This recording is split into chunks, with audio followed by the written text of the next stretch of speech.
नमस्कार, खबर आजकल में आप सभी का स्वागत है। मैं अमर शाह आप सभी के साथ जुड़ा हूं और आप सभी के सामने आज हम एक परिचित चेहरे को आप सभी के सामने लेकर आए हूं। अब में से आप में से कई ऐसे लोग हैं जो इन्हें जानते हैं और जो नहीं जानते हैं उनके लिए हम परिचय देना चाहेंगे। हम आज हमारे स्टूडियो में मौजूद हैं श्री रमेश शाह जी, जो कि international human rights and anti crime organisation के चेयरपर्सन है और साथ साथ वो अपनी कला के क्षेत्र में अलग इस तरीके से वो विख्यात है। उन्होंने मात्र नेल पर बहुत तरह के ऐसे आर्ट की है जिसको लेकर उन्हें वर्ल्ड रिकॉर्ड भी उन्हें प्राप्त हुआ है। थोड़ा बहुत उनके कारनामे, उनके जुबानी हम सुनते हैं और उनका परिचय जानते हैं। सर, हमारे दर्शकों को आप अपनी परिचय, अपनी जुबानी थोड़ा सा देने का कष्ट उठाएं। खबर आजकल के सभी दर्शकों को मेरा नमस्कार। मैं रमेश शाह, माइक्रो आर्टिस्ट। आप सभी जानते हैं मुझे और मैं आज 40 साल हो गए और माइक्रो आर्ट क्षेत्र में मैंने बहुत सारे आर्ट किए हैं। अभी 5 वर्ल्ड रिकॉर्ड्स मैंने किया है और बहुत सारे रिकॉर्ड्स मुझे करनी है। जी, अच्छा सर, सबसे पहले हम अपने दर्शकों को ये बताना चाहेंगे कि आज रमेश शाह जी जो है वो हमारे साथ इसलिए जुड़े हैं क्योंकि आज पूरे पेंडेमिक सिचुएशन यानी कोविड-19 के समय में किस तरीके से मौजूदा स्थिति है समाज में और क्या कुछ लोग कर रहे हैं और क्या कुछ करना बाकी है। सर, सबसे पहले हम आपसे यही जानना चाहेंगे कि international human rights and anti crime के आप चेयरमैन हैं और क्या कुछ आप लोगों द्वारा कुछ कार्य जो सामाजिक योगदान जो है वो दिया जा रहा है और किस तरीके से इसे और भी बखूबी निभाया जा सकता है बाकी लोगों की मदद से। सबसे पहले तो मैं ये कहना चाहूंगा आपसे कि हम भारतीय हैं और भारतीय नागरिक होने के नाते जी देश के प्रगति में हमारे भी योगदान होना चाहिए जी। ये सभी के लिए जरूरी है जी। और हमारे organisation international human rights and anti crime organisation, जिसकी स्थापना मैंने किया था, पूरे देश में 24 राज्य में अभी हमारे संगठन काम कर रहे हैं जी। अब ये कोरोना के समय में हमारे पूरे देश में जहां जहां हमारे ऑर्गेनाइजेशन है जी। ऑर्गेनाइजेशन की तरफ से बहुत सारे सेवा लोगों को दिया गया जी। और समय समय पर ये सभी स्टेट को मैं सिल्लीगुड़ी हेडक्वार्टर से निर्देश देता हूं और उस निर्देश के मुताबिक सभी जो है पदाधिकारी जो है वो काम करते हैं जी। और साथ साथ ये भी मैं आपको बता दूं कि आज के युग में मानव अधिकार संगठन का जो भूमिका है जी। ये खास इम्पोर्टेंट रखता है जी। सबसे ज्यादा ह्यूमन राइट्स ऑर्गेनाइजेशन में डोमेस्टिक वायलेंस का केस आता है जी। जो कहीं न कहीं हम इसको सुलझाकर या किसी का घर टूटने से बचाकर या न्याय दिला करके हम देश की सेवा कर रहे होते हैं। जी। ये हम लोग के लिए बहुत खुशी आनंद का क्षण होता है जी। जब हम किसी घर को हम लोग जब वो म्यूचुअल कर देते हैं और उसको वैवाहिक जीवन जो है बहुत सरल तरीका से अच्छा से गुजरता है तो देख करके हमको अच्छा लगता है, हमें सभी को। तो ये क्रम अभी हम लोग ने जारी रखा है और बहुत सारे केसेस आते हैं हमारे दफ्तर में, हेडक्वार्टर में आते हैं और देश के विभिन्न जो क्षेत्र हैं, राज्य हैं, वहाँ भी जो हमारे कार्यकर्ता है इस प्रकार की सेवा अभी लोगों को लिए दे रहे हैं। ये सबसे बड़ी बात। अच्छा, जिस तरीके से अभी पेंडेमिक सिचुएशन में लोगों की जरूरत है, बहुत सारी सुख सुविधाएं जो है लोगों को मिल रहा है, लेकिन कुछ ऐसे भी सुख सुविधाओं से वंचित जो है वो है, लाइक चाय बागान के श्रमिक हुए या दूर दराज के जो टाउन से जो लोग हैं उन लोग अभी भी वंचित है। ऐसे में किस तरीके से नई पहल, नई कोशिश किया जा सकता है? सरकारी सहायता तो हमेशा से मिलती है लेकिन भरपूर तरीके से जो सहायता वो नहीं मिल पाती है और लोगों तक पहुंचने में थोड़ा सा दिक्कत हो जाता है। लेकिन ऐसे समय में क्या कुछ सामाजिक लोग, एनजीओ के लोग मदद कर सकते हैं उन्हें एक अच्छे विस्तार के लिए या उनको सुविधा पहुंचाने के लिए?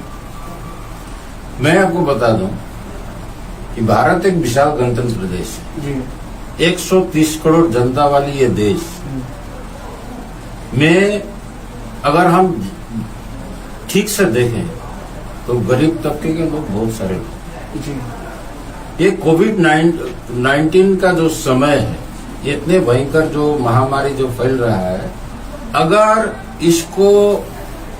इससे बचाने के लिए गरीबों के पास में अगर देश के बहुत सारे एनजीओ अगर खड़े नहीं होते तो हालत और भी ज्यादा खराब हो जाती। मैं उन एनजीओ को भी धन्यवाद देता हूं और सभी को देना चाहिए जो एनजीओ कोविड-19 के समय में गरीबों के पास में खड़े हुए।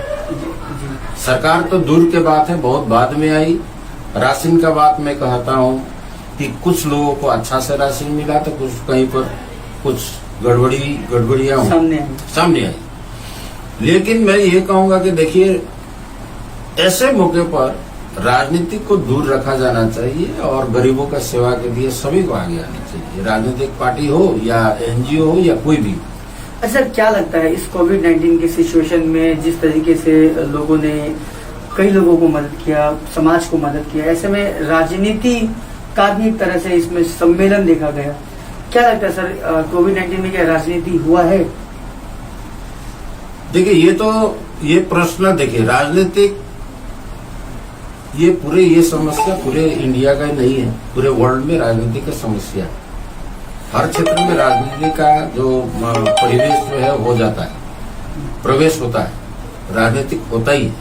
लेकिन राजनीति के साथ साथ में सोशल सामाजिक भी होता है, इसको हम इनकार नहीं कर सकते। कई सारे लोगों ने मदद की, लोगों की काफी लोग थे जो लगातार लोगों के साथ जुड़े रहे। कुछ लोग ऐसे थे जो जिनका संबंध दूर दूर तक राजनीति से नहीं था, लेकिन कुछ ऐसे भी लोग थे जिनका संबंध मात्र राजनीति से था। लोगों को लगता है कि वो लोग अपनी राजनीति रोटी बेलने में लगे थे।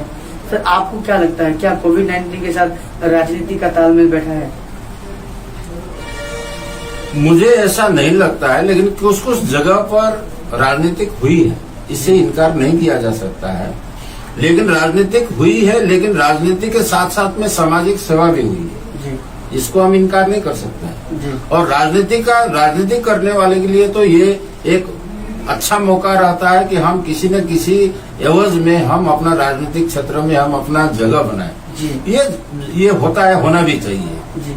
लेकिन साथ साथ मैं बताता हूँ, साथ साथ में आपने जो एक प्रश्न किया कि अभी जो कितने गरीबों को वंचित रखा गया, कितने गरीबों को मिला, तो मैं ये कहना चाहता हूँ कि सरकार हो या राजनीतिक पार्टियां, ये सिस्टम को सुधारने का जिम्मेवारी उनकी है। सोशल वर्कर जो है, एनजीओ का काम करने का जो दायरा है वो भी सीमित है।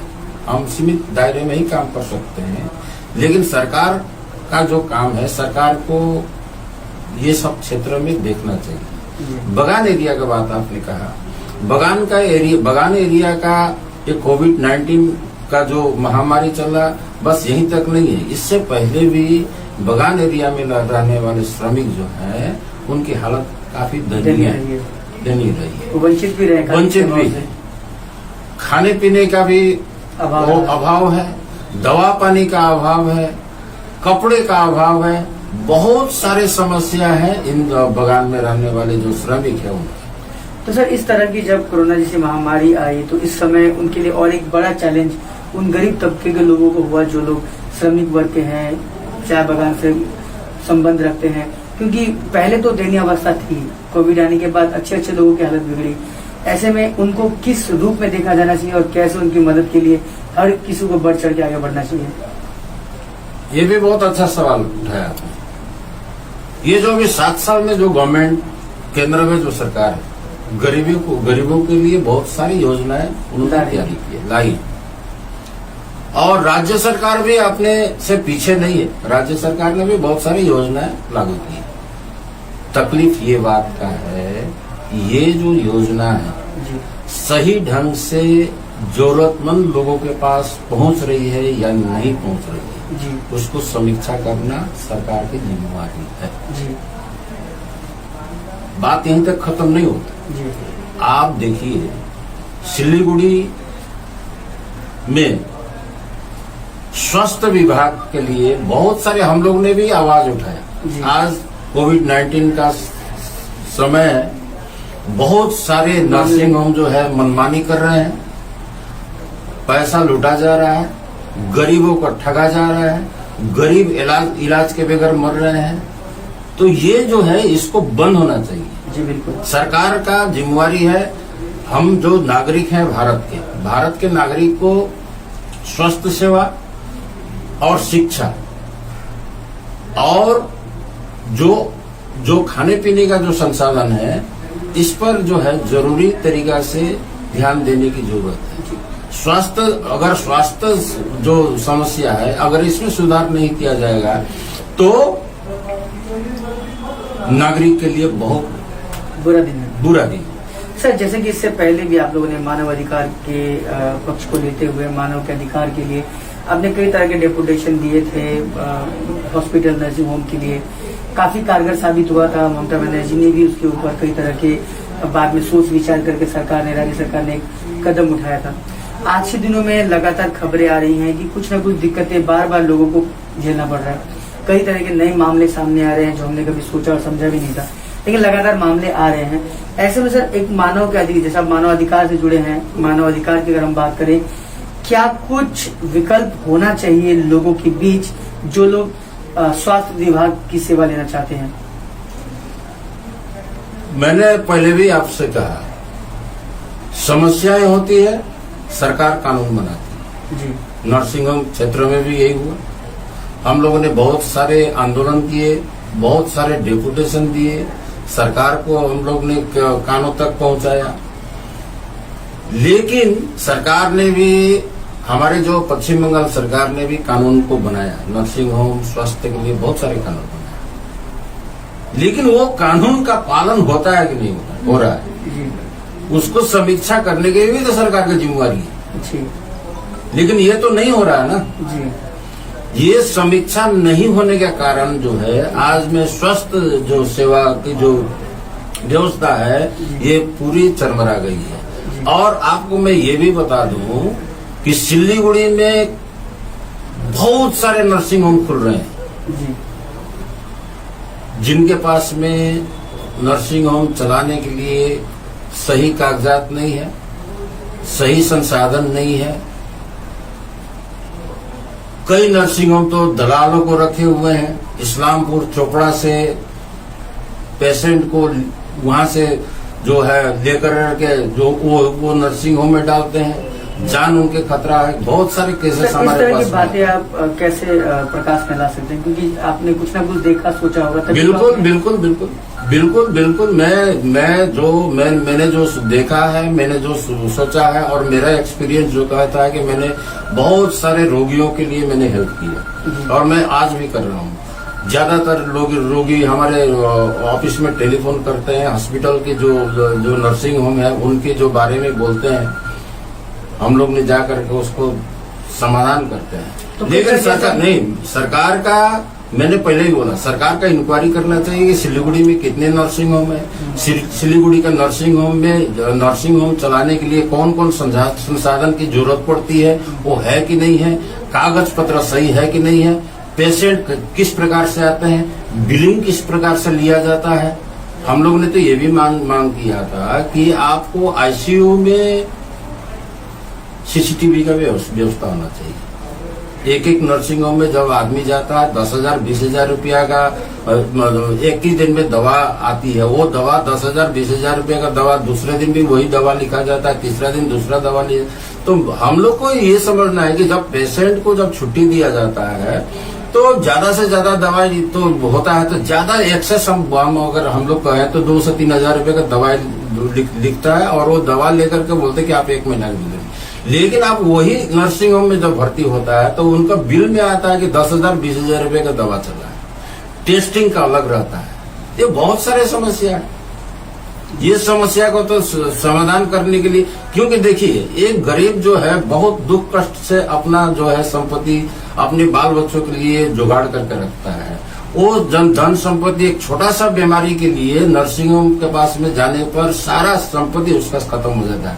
कितने लोग तो घर के गहने बेच देते हैं, कितने लोग जमीन जो है अपना बेच कर पेशेंट के पीछे में लगाते हैं। लेकिन फिर भी दया नर्सिंग होम वाले को नहीं आता है कि ये आदमी अब करेगा क्या। मैंने तो ये देखा कि पैर पड़ते हुए, रोते हुए, बिखलाते हुए कितने तो होता है कि पैसा जब नहीं दिया जाता है तो उसको वो ऐसा अनादर किया जाता है पेशेंट के साथ में कि पेशेंट को निकाल दो। ये सब मैंने देखा है।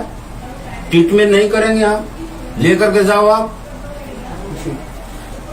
और सर यानी कि कुल मिलाकर कहें तो एक बहुत बड़ा चैलेंज है वर्तमान समय में मेडिकल को लेकर, जहाँ पर लोग इलाज कराने जाते हैं।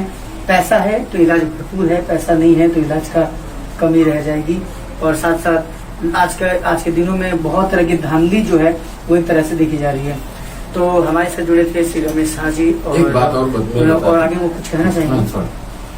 मुझे ये कहना है कि स्वास्थ्य विभाग के लिए सरकार ने भी बहुत सारे कदम उठाए, सुधार हुआ है। ये बात नहीं है कि सरकारी जो अस्पतालों में है बहुत काफी सुधार हुआ है, लेकिन ये उतना नहीं है और ज्यादा से ज्यादा सुधार करना होगा। तब जाकर के जो है ये नर्सिंग होम के जो नर्सिंग होम में लोग जाते हैं वहाँ नहीं जाएंगे, सरकारी जो स्वास्थ्य विभाग है उसमें जाकर के अपना सेवा लेंगे। तो मैं यही सरकार से कहना चाहूंगा कि जो जितने भी स्वास्थ्य केंद्र है इसको और ज्यादा से ज्यादा सुधार होना चाहिए। जी बहुत बहुत शुक्रिया। तो हमारे साथ जुड़े थे रमेश शाह जी और उन्होंने वर्तमान स्थिति में मानव के अधिकार के लिए, मानव अधिकार से जुड़े हैं, वो international human rights and anti crime organisation से वो जुड़े हुए हैं, चेयरमैन है वो। और उन्होंने वर्तमान समय में मानव अधिकार के लिए एक आवाज उठाई है। आवाज ये है कि वो चाहते हैं कि मेडिकल जो अभी प्रणाली है, जो सिस्टम है, इस पर किसी न किसी तरीके से स्वास्थ्य विभाग का कंट्रोल होना चाहिए। इसे और भी डेवलप करने की जरूरत है, क्योंकि वर्तमान समय में लोग सबसे ज्यादा मेडिकल और हेल्थ को लेकर परेशान है और यहाँ पर पैसे के साथ साथ लोगों की जाने भी जा रही है। तो क्यों ना इस पर कुछ ना कुछ कंट्रोल लाया जाए। और यही उनका उद्देश्य था और यही हमारा आज का लाइव जुड़ने का, आप सभी के साथ जुड़ने का, रमेश शाह जी के जुड़ने का यही एक उद्देश्य था। हम चाहते थे कि इस वार्तालाप के जरिए आप सभी को एक छोटी सी मैसेज दी जाए। हम सभी को जागरूक होने की जरूरत है। हम चाहते हैं कि हमारी यह आवाज प्रशासन तक पहुंचे और उच्च स्तरीय विस्तार हो, ताकि हम सब आम नागरिक हैं, आज कोविड-19 के समय में बहुत तरह की प्रॉब्लमों को झेल रहे हैं और हम नहीं चाहते कि किसी भी तरह की और भी बड़ी मुसीबत में हम पड़े, क्योंकि इंसान है, हमारा भी परिवार है, हर परिवार का सदस्य बहुत इंपॉर्टेंट है और उस परिवार के इम्पोर्टेंस के लिए हम कुछ भी बेच दें, हम कुछ भी कर ले, लेकिन उसे बचाना चाहते हैं, खोना नहीं चाहते। लेकिन इसे बचाने के चक्कर में हम बहुत ज्यादा कमजोर हो जाते हैं और इसका फायदा आज हर जगह पर निजी अस्पताल भी उठा रही है, जिसे रोकना बहुत जरूरी है। एक थोड़ी सी इंसानियत के अंदर आना चाहिए। कमाना अच्छी बात है, लेकिन किसी को तोड़कर, मोड़ को झंझोड़ कर कमाना बिल्कुल सही नहीं है। उम्मीद करते हैं स्वास्थ्य विभाग इस खबर के बाद से कुछ न कुछ थोड़ा सा विचार विमर्श करेगी और आगे जाकर कुछ बड़ा डेवलपमेंट हमारे सामने नजर आएगा। तब तक के लिए अमर शाह आप सबका धन्यवाद करना चाहूंगा। उम्मीद करता हूँ इस वीडियो को लाइक शेयर जरूर करेंगे और हमारे पेज को फॉलो करना नहीं भूलेंगे। धन्यवाद।